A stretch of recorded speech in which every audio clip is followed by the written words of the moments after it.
नमस्कार, स्वागत है आपका इंडिया की बात में। मैं अभिसार शर्मा और मेरे साथ हैं भाषा और मुकुल। और आज 3 मुद्दों की हम चर्चा करने जा रहे हैं।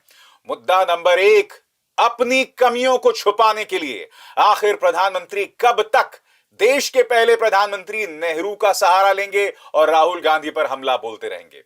मुद्दा नंबर 2, चंडीगढ़ मेयर चुनावों में जो धांधली हुई उस पर सुप्रीम कोर्ट की नाराजगी, मगर क्या दोहरे मापदंड सामने उभर कर आते हैं। और मुद्दा नंबर 3, क्या यूनिफॉर्म सिविल कोड यानी सामान्य नागरिक संहिता के जरिए सांप्रदायिक उन्माद का कार्यक्रम है।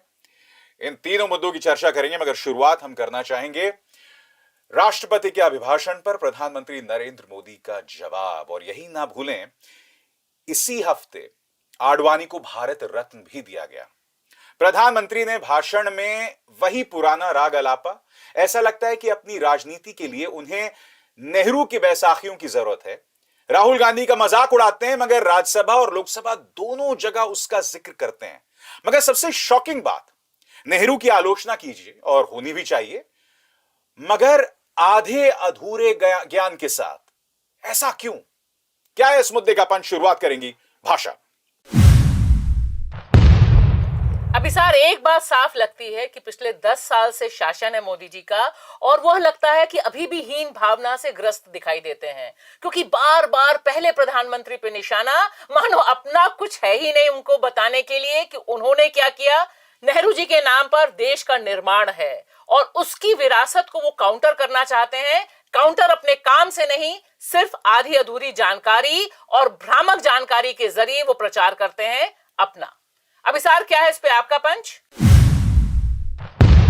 इस मुद्दे पर मेरा पंच यह है कि आधी अधूरी जानकारी पेश करो, यानी कि एक शिगुफा छोड़ दो कि नेहरू जो थे उन्होंने देश को आलसी बताया, आरक्षण का विरोध किया, मगर उसका कॉन्टेक्स्ट क्या है उसकी चर्चा ना करो। मगर प्रधानमंत्री भी जानते हैं कि उनके इस आधे अधूरे बयान को व्हाट्सएप यूनिवर्सिटी में प्रचार प्रसार के जरिए आगे बढ़ाया जाएगा, यानी कि बहुत ही चालाक राजनीतिक सोच है। और चूंकि चुनाव आने वाले हैं इसलिए उसके मायने भी समझ आते हैं। मुकुल, क्या है इस मुद्दे का पंच? मेरा कहना यह है कि नेहरू ने क्या कहा से ज्यादा महत्वपूर्ण है नेहरू ने क्या किया। उन्हीं के नेतृत्व में SC ST आरक्षण लागू हुआ। और मोदी जी, आप 17वीं लोकसभा के नेता हैं, 15वें प्रधानमंत्री हैं देश के, लेकिन पहले प्रधानमंत्री का भूत आपका पीछा नहीं छोड़ रहा है। अब यह बंद होना चाहिए। मैं अपने दर्शकों को बताना चाहता हूं कि दरअसल नेहरू ने कहा क्या था। आपकी स्क्रीन पर उन्होंने कहा कि हमारे हिंदुस्तान में काफी मेहनत करने की आदत आमतौर से नहीं हुई है। हम भी मेहनत और अक्ल से बढ़ सकते हैं। इंसान की मेहनत से सारी दुनिया की दौलत पैदा होती है।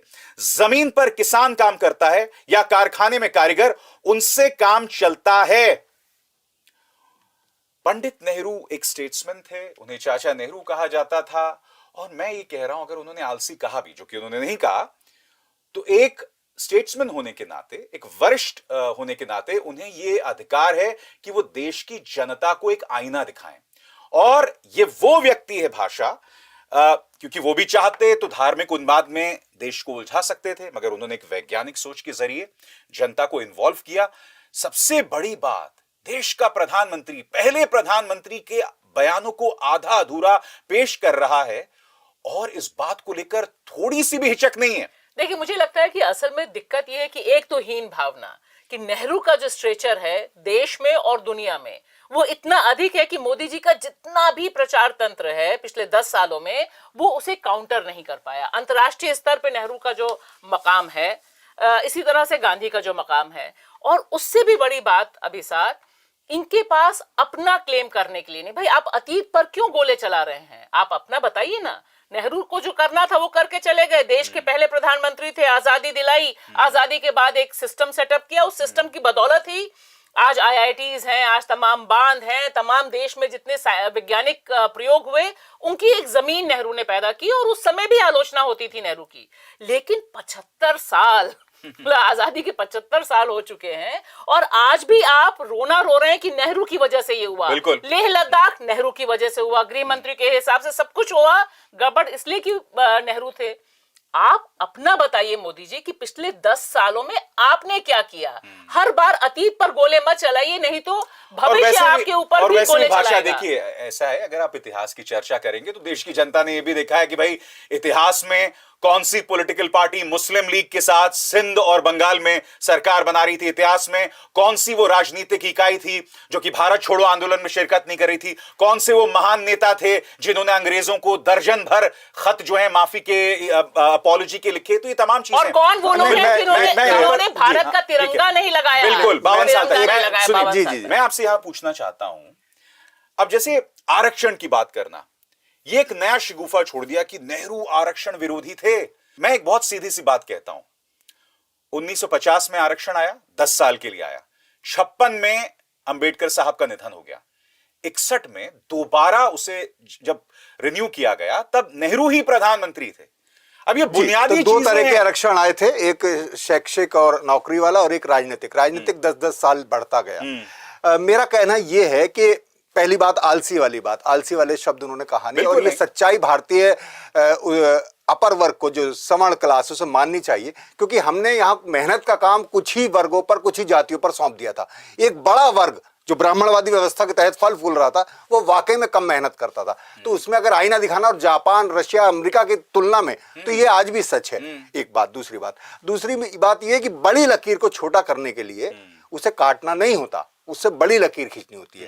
दरअसल ये बड़ी लकीर नहीं खींच पा रहे हैं मोदी जी, इसलिए उस लकीर को बार बार वो मिटाना चाहते हैं। अच्छा भाषा, एक और चीज यहां पर, वो विपक्ष पर ये निशाना साध रहे हैं कि भाई आप नॉर्थ वर्सेस साउथ में विभाजन पैदा कर रहे हैं। सीधी सी बात है, अगर विपक्ष के राज्य सेंट्रल टैक्सेस में भागीदारी की बात करते हैं तो यह लोकतांत्रिक प्रक्रिया का हिस्सा है। आप बताइए, निर्मला सीतारमण ये कह रही हैं कि आप जो हैं वो पृथकतावादियों के साथ हैं, सेपरेटिस्ट को बढ़ावा कर रहे हैं। अरे भाई, लोकतांत्रिक प्रक्रिया में अगर कोई राज्य ये संवाद कर रहा है तो उसे भी आप देशद्रोह और नॉर्थ वर्सेस साउथ की बात कर रहे हैं। और देखिए ना, जो फैक्ट्स एंड फिगर्स रखे हैं, जो कर्नाटक सरकार ने और केरल सरकार ने फैक्ट सामने रखा है कि किस तरह से जो उनका टैक्स में शेयर है वो 4 पॉइंट समथिंग से घटाकर 3.16 कर दिया गया। और इससे उन्होंने तथ्य दिया है कि पिछले 5 सालों में कर्नाटक को 1,88,000 करोड़ रुपए का नुकसान हुआ। इसी तरह के आंकड़े तमिलनाडु के पास है। इसी तरह केरल ने बताया कि जब जब आपदा पड़ी तब आपने 1 पैसा नहीं दिया, जबकि ये भी आंकड़े सामने आ गए कि बाकी जो उत्तर भारत के राज्य हैं जहां आपकी डबल इंजन की सरकार है, वहां पर आप किस तरह से पैसे देते रहे। तो ये विभाजन तो मोदी जी कर रहे हैं ना, जिसका सवाल उठा रहे हैं। और मुझे लगता है कि इसे इस तरह से इन्हें देखना चाहिए था कि दक्षिण अभी भी आपसे सवाल पूछ रहा है कि आप हमारे साथ जस्टिस कीजिए मोदी जी, निर्मला सीतारमण जी, ये इनजस्टिस है। और वहां पे उन्होंने स्टार्ट ही किया है साउथ टैक्स मूवमेंट, क्योंकि उनको तमाम राज्यों को लग रहा है कि भाई हम इतना टैक्स देते हैं। कर्नाटक 2nd नंबर का राज्य है टैक्स देने में, महाराष्ट्र के बाद, और आप उसी का हिस्सा मार रहे हैं। तो वो तो एक लोकतांत्रिक प्रोसेस में, संघीय ढांचे में लोकतांत्रिक में, ये तो नॉर्थ और साउथ की बात है। मैं नॉर्थ की ही बात कहता हूँ। नॉर्थ में भी ये सब डिस्क्रिमिनेशन जब होता है तो उसके खिलाफ आवाज उठती है कि भाई पश्चिमी उत्तर प्रदेश को इतना क्यों मिलता है, पूर्वी को क्यों नहीं मिलता। तो एक जायज बात है, इसे सुनना चाहिए। इसे जब पूर्वोत्तर के राज्य भी यही कहते हैं, उधर जम्मू कश्मीर और लद्दाख बिल्कुल उपेक्षित पड़ा है। तो ये सब कहेंगे और इसे सुनना चाहिए, एड्रेस करना चाहिए और हल करना चाहिए, ना कि आरोप प्रत्यारोप। और मुझे हंसी इस बात की आती जब प्रधानमंत्री विपक्ष पर आरोप लगाते हैं देश को बांटने का। अरे द फैक्ट इज कि भाई क्या हुआ था, आपको याद है राजस्थान में जब गहलोत की सरकार थी, 2 ईडी के अफसर वसूली करते हुए गिरफ्तार हुए। तमिलनाडु में भी वो तिवारी जी थे, उनको भी गिरफ्तार किया गया था। विपक्ष के राज्यों में ये सब आपकी एजेंसीज कर रही हैं। अब अगर विपक्ष वो भी सवाल ना उठाए तो वो बांट रहा है देश को। नहीं, वो चाहते हैं कोई सवाल ना उठे, कोई सरकार भी ना बचे विपक्ष की।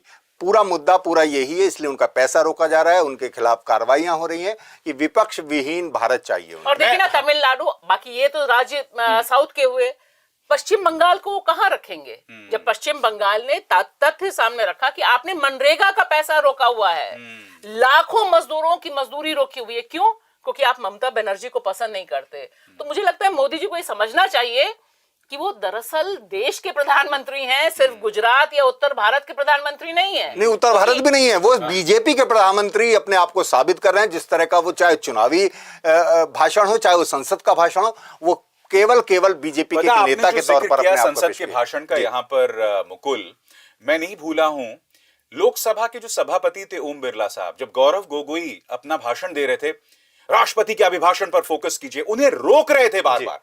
प्रधानमंत्री के भाषण में आप लगातार तंज कस रहे हैं नेहरू पर, कांग्रेस पर, उन्हें कोई नहीं रोकता है। मतलब साफ तौर पर यहां पर जो पक्षपात एक किस्म का दिखाई देता चुनाव है। प्रचार कर रहे हैं, कह रहे हैं कि 370 हम ला रहे हैं, 30 ला रहे हैं, 400 पार हो रहे हैं। लेकिन ये सब देखिए ना, संसद में हो रहा है। संसद में जैसे ही मोदी जी को उन्होंने याद दिलाया कांग्रेस नेता गोगोई ने कि भाई हाँ। परिवारवाद आपके यहाँ है, बिल्कुल। तो पूरा का पूरा हिसाब ही गड़बड़ा परिवारवाद दिया। की परिभाषा ही बदलने लगे परिभाषा ही वो पूरी। बदलने लग गए। देखिए हाँ, तो ये भी बहुत मजेदार है, अगर बिरला जी नहीं रोकेंगे हाँ। तो मोदी जी की जो स्क्रिप्ट है वो गड़बड़ा जाएगी ना, तो वो उनको वो भी ध्यान रखना आप है कि जानते मोदी जी हैं अपनी भाषा, स्क्रिप्ट पे चलें। आपने जिस वाक्य का जिक्र किया जिसमें प्रधानमंत्री परिवारवाद पर हमला बोल रहे थे, फिर अचानक जैसी गौरव गोगोई ने उन्हें आईना दिखाया जी। तो वो हड़बड़ा से गए। बिल्कुल। ये एक चीज बताती है जो मैं अपने दर्शकों को बताना चाहता हूं। मैं और हम लोग सब क्यों लगातार बोलते हैं कि प्रधानमंत्री को प्रेस कॉन्फ्रेंस का सामना करना चाहिए, यही वजह है। एक सामान्य सा सवाल था एक सांसद का, आप हिलने लग गए थे, आप हड़बड़ा गए थे। मैं एक और मुद्दे पर फोकस करना चाहता हूं, आडवाणी को भारत रत्न देना। हम सब जानते हैं कि राम रथ यात्रा जहां जहां से गुजरी थी, हिंसा की विभीषिका देश ने देखी, और फिर उसका कल्मिनेशन 6 दिसंबर के तौर पर हुआ, जिसे खुद आडवाणी ने अपनी जिंदगी का काला दिन बताया। और हम यह ना भूलें कि आडवाणी ने वो राम रथ यात्रा शुरू क्यों की थी। बकौल जॉर्ज फर्नांडिस वीपी सिंह मंडल कमीशन लेकर आए थे, और आडवाणी उसके जवाब में कहते हैं कि हमारे पास आपने कोई मौका ही नहीं छोड़ा। ऐसे में क्या प्रधानमंत्री को अधिकार है कि वो आरक्षण पर, नेहरू पर सवाल उठाएं, जबकि पार्टी में तो आरक्षण विरोधी सोच एक भरी हुई है मुकुल। देखिए, आडवाणी का मसला ये हुआ कि अभी जब असल में एक भारत रत्न देना था तो कर्पूरी ठाकुर को दिया, क्योंकि बिहार सेट करना था। उनकी जनवादी नीति या समाजवादी नीतियों से इस सरकार का कोई ताल्लुक नहीं है। आडवाणी को इसलिए उन्होंने यहाँ वो दिया क्योंकि एक राम मंदिर को लेकर भी सवाल उठे थे कि वो राम मंदिर में उन्हें नहीं बुलाया गया। चर्चा बनी रहे राम मंदिर को लेकर, और अब वो सोच रहे हैं कि यहाँ ये भी दे दे, ये भी खुश, वो भी खुश, सब तरह का, मतलब हर तरह का जो है वो हमारे पास ही रहे। उग्रपंथी लोग हैं, जो गर्मपंथी लोग हैं, जो हिंदुत्ववादी लोग हैं, आडवाणी के नाम से खुश हो जाएं, जो समाजवादी लोग हैं वो कर्पूरी ठाकुर के नाम से खुश हो जाएं, और मैं तो हूं ही पिछड़ा। तो ये सब एक उस तरह से चल रहा है। क्योंकि तो ये भाषा मैं आपसे जानना चाहता हूं। एक मैं प्रक्रिया का सवाल उठाती हूँ। भारत रत्न देने की, अनाउंस करने की एक प्रक्रिया है। आप देखिए कि आडवाणी जी को जब दिया उन्होंने, तो प्रधानमंत्री जी अनाउंस कर रहे हैं, है ना। जैसे मान लीजिए सारा का सारा प्रोसेस, कैबिनेट चयन प्रक्रिया उन्होंने बता दिया दरअसल कि मैं जब चाहता हूं। आप भूल गए संगोल युग के महाराजा हैं, तो खुद उनके मंत्री उन्हें संगोल युग के महाराजा बता रहे हैं। बिल्कुल महाराजा की तरह कि उनकी इच्छा हुई कि भाई अब मैंने 22 जनवरी कर दिया, यानी सारा श्रेय राम मंदिर का मैंने खुद ले लिया, सारा फोकस ये था।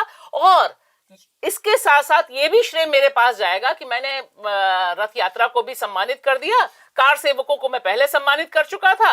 ये सारी प्रक्रिया बता रही है कि राजशाही का जो दौर है, क्योंकि मोदी जी ने इस भारत रत्न में भी एक भी प्रक्रिया का कोई फॉलो नहीं किया। मगर भाषा मैं एक चीज कहता हूं, यहां पर एक और इसका पहलू है। चलिए उसकी आप लोग आलोचना कर रहे हैं, मगर ये नहीं बताता प्रधानमंत्री किस तरह से शातिर राजनेता हैं।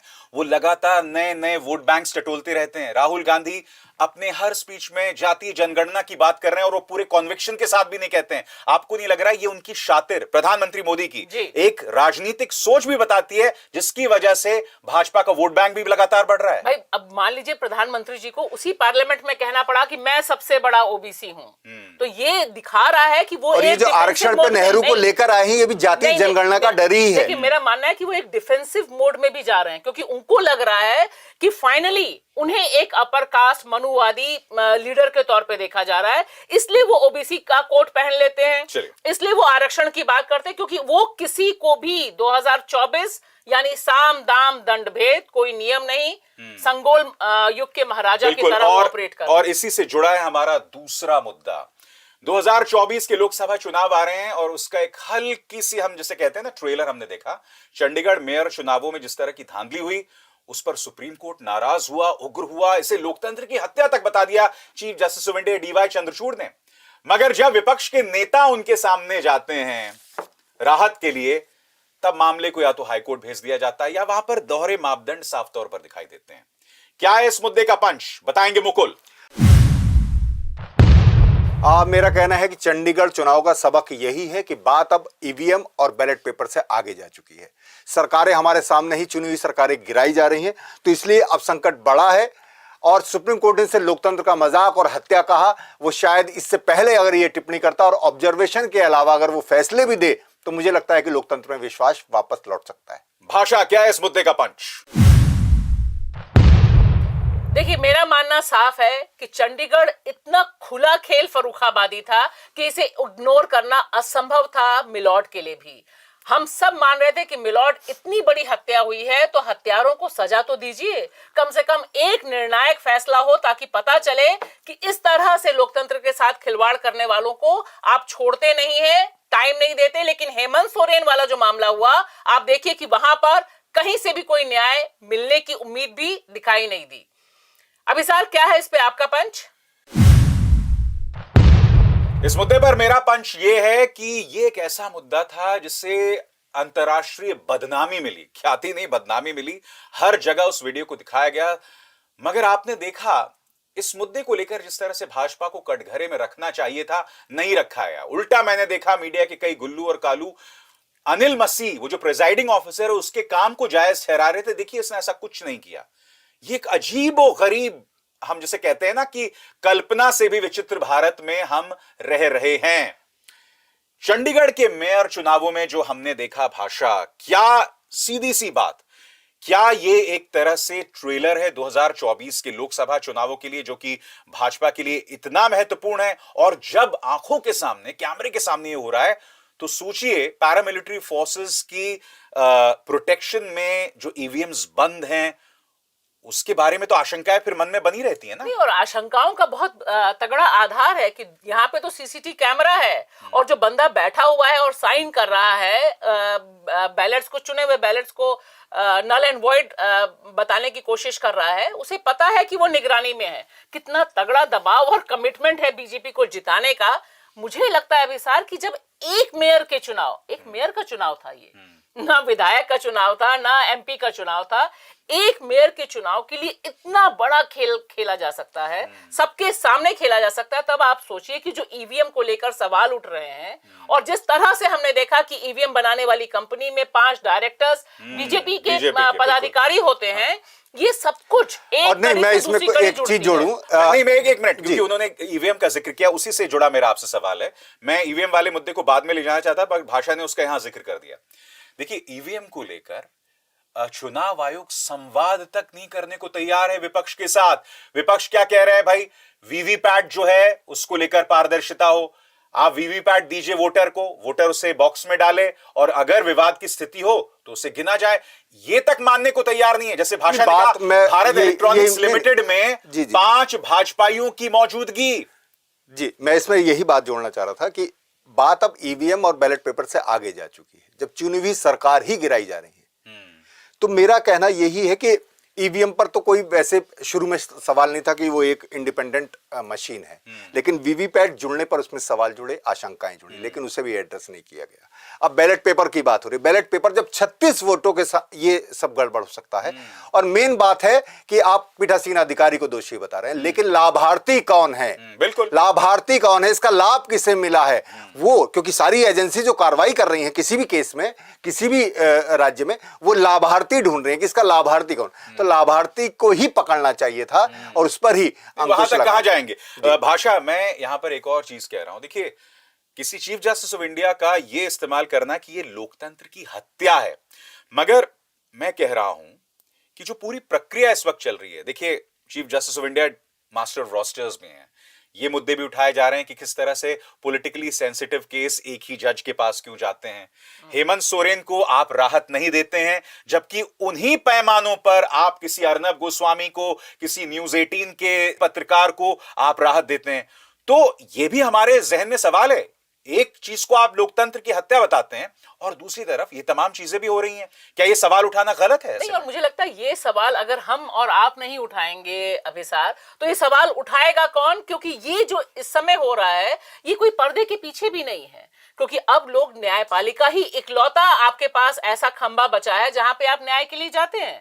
कहीं और आपको न्याय मिल नहीं सकता है। आपको सब पता है कि ईडी कैसे काम कर रही है, सीबीआई कैसे काम कर रही है, तमाम जो चार खंबे हैं इंक्लूडिंग मीडिया कैसे काम कर रहा है।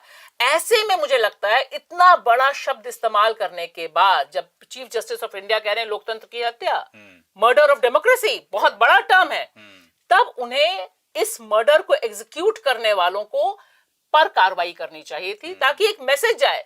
और यहां सिर्फ 8, मतलब आप सोचिए ना, बैलेट है, बड़ा चुनाव नहीं है कि जिसमें आपको बहुत लंबी प्रक्रिया जाए, ताकि एक मैसेज तो जाए, यानी कि वो मुझे जीतना है किसी भी कीमत पर। और हेमंत सोरेन नहीं, पर मैं भी इसमें ये कहना चाह रहा हूं कि इसमें जो भी होना है, जैसे अभी आप 2024 कह रहे हैं, पर मैं कह रहा हूं कि अब हमें अप्रैल मई कहना शुरू कर देना चाहिए कि 2024 में बैठे हैं और अगले 1 महीने बाद ही चुनाव होने हैं। ये तय है, मई तक तो सरकार बन ही जाएगी। पिछली बार 19 मई तक चुनाव संपन्न पूरे हो गए थे। तो अब बिल्कुल 11th आवर है। इसमें कोर्ट को भी जो फैसला लेना है, चाहे उसके सामने चुनावी बॉन्ड का मामला है, चाहे दूसरे भ्रष्टाचार का मामला है, उस पर भी तुरंत उसे फैसले लेने चाहिए अगर वो लोकतंत्र के प्रति वाकई में गंभीर है। नहीं, आप जानते हैं मुकुल, यहां दिक्कत क्या है? अगर आप विपक्ष की निगाह से देखें, विपक्ष के लिए ये एक बहुत बड़ा मुद्दा था, मगर मीडिया ने उसकी चर्चा नहीं की जिस शिद्दत से करनी चाहिए, जिस शिद्दत से ये लोग विपक्ष को लगातार टारगेट करते हैं।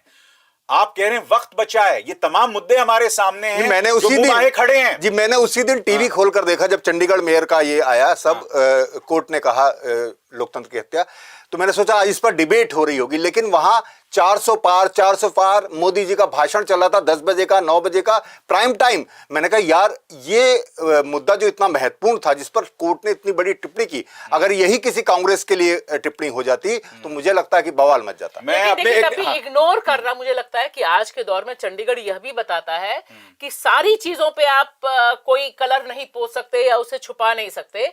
इसीलिए शायद सीजीआई को भी बैलेंस करने के लिए यह कमेंट करना पड़ा। पर वही देखना है कि कथनी और करनी में फर्क तो नहीं है, हमें यह देखना पड़ेगा कि फैसला इस मुद्दे पर क्या होता है। अब जो तीसरा मुद्दा जिसकी हम चर्चा करने जा रहे हैं वो ये कि उत्तराखंड यूनिफॉर्म सिविल कोड लेकर आ गया है, मगर इसमें कई दिक्कतें हैं।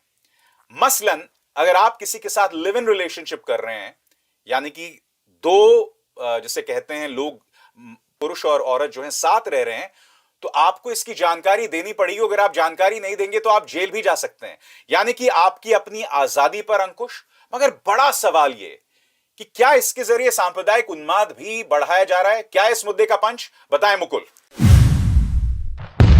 जी, मेरा साफ मानना है कि समान नागरिक संहिता के नाम पर उसके रैपर में असमान नागरिक संहिता, सांप्रदायिक नागरिक संहिता पेश की गई है। इसका सीधा सीधा निशाना मुसलमान और अन्य अल्पसंख्यक हैं और साथ ही युवाओं की आजादी पर अंकुश लगाना। भाषा, क्या इस मुद्दे का पंच? सिर्फ एक ही पंच है कि बीजेपी को साफ लग गया है कि बिना सांप्रदायिकता फैलाए, बिना नफरत फैलाए 2024 में जिस 400 पार का वो सपना देख रही है, वह उसकी नैया वहां नहीं पहुंच सकती। इसलिए साम दाम दंड भेद और यूसीसी यानी महिला विरोधी मनुवादी सोच जिसका जिक्र आपने किया, यह सब लोगों के खिलाफ एक ही ढंग से, एक ही रंग में पूरे देश को पोतने की कोशिश है और इस पर उन्माद फैलाने की तैयारी जमीन पर पहले से शुरू हो गई है। अब इसार, आपका क्या पंच है? वो अमित शाह जी का जो एक फेमस बयान है और बहुत ही जाना माना उनका एक अंदाजा बयान है कि क्रोनोलॉजी समझिए। क्रोनोलॉजी क्या है? राम मंदिर के दौरान आपने देखा किस तरह का उन्माद था, किस तरह से प्रोपेगेंडा किया गया। राम मंदिर का कहने को प्राण प्रतिष्ठा, मगर फोकस एक ही व्यक्ति पर था।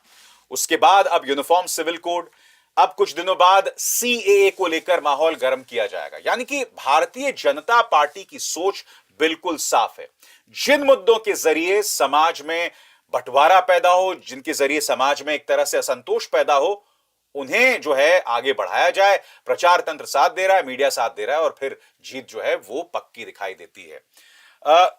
क्या आपको लगता है यही एक सामने हमें रास्ता दिखाई दे रहा है, ये जो क्रोनोलॉजी जिसका मैंने जिक्र किया? जी बिल्कुल बिल्कुल साफ, बिल्कुल आपका सही कहना है, क्रोनोलॉजी ही है। और क्रोनोलॉजी में अभी आप जोड़ लीजिए जो यूपी विधानसभा में हुआ, योगी जी ने जो कहा कि हमने 3 मंदिर मांगे थे, है ना, और कृष्ण जी ने तो 5 गांव मांगे थे, हम तो 3 ही मांग रहे हैं, 1 हो गया 2 का। तो ये सब कृष्ण जी कहाँ मानने वाले हैं? तो ये क्रोनोलॉजी जो पूरी है, एक हिंदू ध्रुवीकरण, एक मुसलमानों को टारगेट, ये पूरा का पूरा ये इस चुनाव में जाएगा और इससे आगे भी जाएगा। क्या आपको लगता है भाषा, ये महज एक ट्रेलर है आने वाले भारत का, जहां जैसे साथ रहने के लिए आपको रजिस्टर कराना पड़ेगा, उसको लेकर एक प्रतिक्रिया हुई है जी। कि भाई अब धीरे धीरे कई और पहलुओं पर भी इसे लागू किया जाएगा यूनिफॉर्म सिविल कोड के नाम पर। बताता है दरअसल, क्योंकि यूसीसी जो उत्तराखंड लेकर आया ये तो झांकी है, अभी तो असली पिक्चर गुजरात से भी आएगी, यूपी से आएगी, और असम में हेमंत बिस्व शर्मा लंबे समय से काम ही कर रहे हैं। इससे ये पता चलता है विसार कि ये पूरा यूसीसी की जो अवधारणा है, अपनी अवधारणा में ये दरअसल महिला विरोधी है, यह आजादी विरोधी है, ये दलित और तमाम वंचित समाज के अधिकारों के विरोधी है, क्योंकि आप डाइवर्सिटी को पचा नहीं सकते। और इसमें जिस तरह से लिव इन रिलेशन को एक निशाने पर लिया है और यह बताने की कोशिश की है कि रिलेशनशिप में जाने के 1 महीने के भीतर अगर आप रजिस्टर नहीं कराते तो 3 महीने से 6 महीने की जेल, 10,000 से लेकर 25,000 तक का जुर्माना, या दोनों। मतलब साफ है कि वह चाहते हैं कि समाज में जो युवा आजादी से रह रहे हैं और एक बड़ा हिस्सा है जो अपने रिलेशंस को एक्सप्लोर कर रहा है, सेक्सुअल प्रेफरेंसेस जिनके हैं, एलजीबीटीक्यू ग्रुप है, इन सबको आप क्रिमिनलाइज करेंगे और ये तमाम लोगों के बेडरूम तक पहुंचेगी पुलिस। क्योंकि रजिस्ट्रेशन का मतलब क्या है, अगर जो लोग रजिस्ट्रेशन कराएंगे वो शादी नहीं करेंगे। और स्टेट कौन होता है मेरे निजी जीवन में झांकने वाला? बतौर महिला, बतौर इंडियन सिटीजन, मैं तो स्टेट को क्यों अपने बेडरूम में, अपने रिलेशन में घुसने दूं? नहीं, जबकि इस पर सुप्रीम कोर्ट इसके जरिए जो मॉरल पुलिसिंग का काम है। और देखिए कि सबसे बड़ी बात है जिसका मुकुल जिक्र कर रहे हैं, मैं खाली एक बात बताऊं कि 1978 से देश की सबसे बड़ी अदालत इस मामले में लिव इन रिलेशनशिप को अधिकार देती आई है, और 2015 में तो उसने कहा कि भाई आप शादी के बराबर हैं, सारे कानून आप पे लागू होते हैं। ये क्रिमिनलाइजेशन, तो वो लिव इन ही रोकना चाहते हैं। पहली बात युवाओं की आजादी। और एक मैं मजेदार बात अपने दर्शकों को बता दूं, उत्तराखंड ये वो राज्य है जो समान नागरिक संहिता, यानी शब्दों को अगर देखें तो बड़ी अच्छी बात लगती है, बड़ी न्यायपूर्ण। ये वो राज्य है जिसमें बीजेपी के ही पूर्व विधायक यशपाल बेनाम, जो उनके पूर्व विधायक रहे, वही अपनी बेटी की शादी उसकी मर्जी से नहीं कर सके। ये वो राज्य वो ला रहा है जिसका मुख्यमंत्री अपने पूर्व विधायक, अपने नेता के बेटे की शादी नहीं करा सका उसकी मर्जी से। वो सबके लिए समान अधिकार की बात कर रहा है, समान कानून की बात कर रहा है। ये कितना हास्यास्पद है, समझ सकते हैं आप। चलिए, बहुत बहुत शुक्रिया मुकुल और भाषा, आप दोनों का इंडिया की बात में बस इतना ही। आप हिसार को दीजिए इजाजत। नमस्कार। स्वतंत्र और आजाद पत्रकारिता का समर्थन कीजिए, सच में मेरा साथी बनिए। बहुत आसान है दोस्तों, इस ज्वाइन बटन को दबाइए और आपके सामने आएंगे ये 3 विकल्प, इनमें से एक चुनिए और सच के इस सफर में मेरा साथी बनिए।